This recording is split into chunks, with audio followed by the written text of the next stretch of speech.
Председателот Владимир Путин ги повика русите да гласаат на парламентарните избори во недела.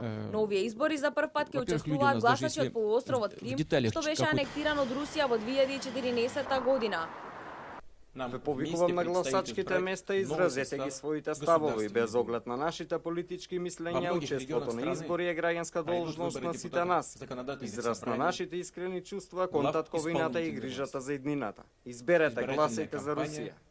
Руските власти годинава дозволија да се кандидираат поголем број опозицијски кандидати, обидувајќи се да ја подобрат сликата за демократијата по масовните протести од 2011 година поради изборните нерегуларности. Русите ќе можат да гласаат за владеачката партија Обединета Русија, комунистите, Праведна Русија и Либерално-демократската партија на Русија, кои се официјално назначени како опозицијски партии, но кога се во прашање законите, Обединета Русија може да смета на нивната поддршка.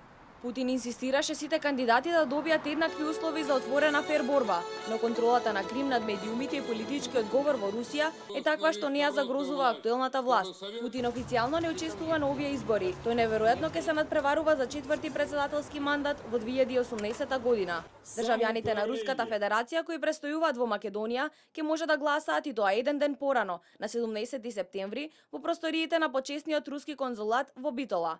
На ова гласачко место своето избирачко право може да го остварат и русите кои имаат постојан престој во Македонија или се наоѓаат овде врз основа на приватна покана, во службена, работна или туристичка посета со важечки руски пасош.